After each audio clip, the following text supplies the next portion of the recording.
Well, hi, soul friend. Christina here, and welcome to the Becoming Wise Show. It is the place to explore the inner work needed to help recover and engage your soulful essence. Now, remember to hit that subscribe button and tap the notification bell so that you can keep up to date with our weekly content. I know we all meet upon that block or wall as creatives. And sometimes it takes a while for us to regain our energy and points where we don't know where to turn for inspiration, right?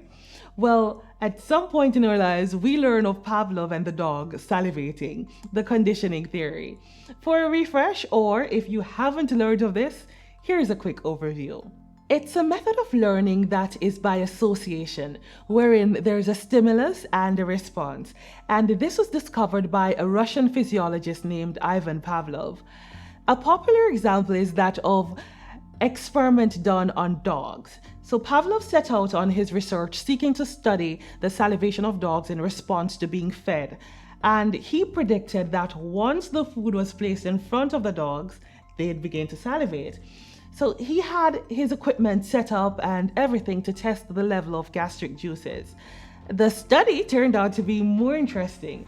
He realized that the dogs began to salivate upon hearing the footsteps of the assistant who was taking the food to them. So the dogs didn't need to learn anything to salivate to the food. It happened naturally that they salivated. It was an instinctual or unconditioned response.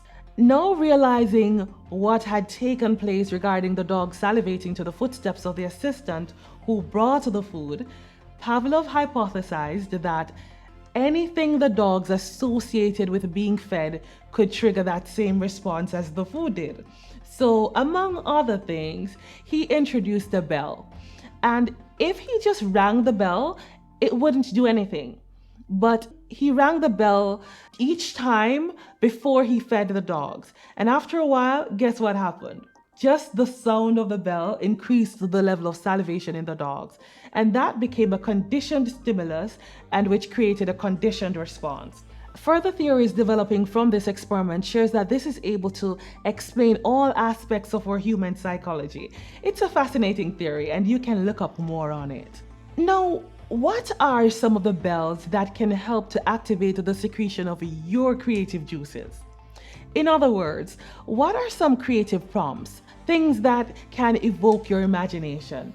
Adventure, getting out, exploring and engaging more, disengaging, some time in quietude, making art, working out, listening to music, going for a walk, doing some housework, cooking.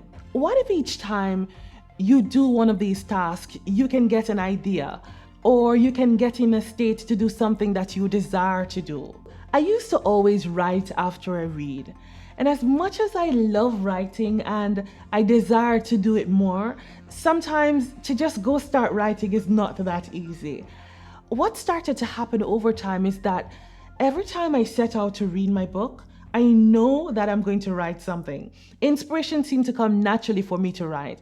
And I'll just usually see a word or a phrase and I'd get an idea. My conditioned stimulus to creating or writing then is reading. In a sense, it's like inspiration hacking. And honestly, sometimes the pieces are unfinished or I don't use them, but I still write. And other times they work out perfectly for something that I can share. There's a line from poet and singer Leonard Cohen's anthem that goes, "Ring the bells that still can ring. Forget your perfect offering. There's a crack in everything. That's how the light gets in." On this creative journey, you've just got to keep moving. You've got to choose progress over perfection. Things will never be perfect. And so as we seek to expand the well of our creative inspiration, we can try with new things that can work for us. We can tap into and pull inspiration from otherwise unrelated or things that seem mundane, and so transform our experiences to get more out of life. And as I say that, I remember I made the mistake of allowing my husband to select a romantic movie for our date night a few nights back, and he chose Sniper, Ghost Shooter. Anyways, there was a scene in which one of the elders was sharing some wisdom with the hero, and he said, "Don't let imperfection be the enemy of the good." I like that. In the sense, sometimes we bog ourselves down with what's not perfect in or for us, or limitations of all sorts. It's important for us to realize that those areas of imperfection, the brokenness, the cracks, those are the areas of greatest potential. Those are the fertile spots for growth to take place in our lives. As the song says, that's how the light gets in.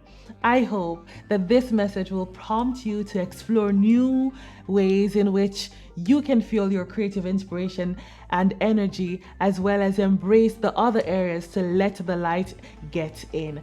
Do you have some things that have worked for you or that are working well for you?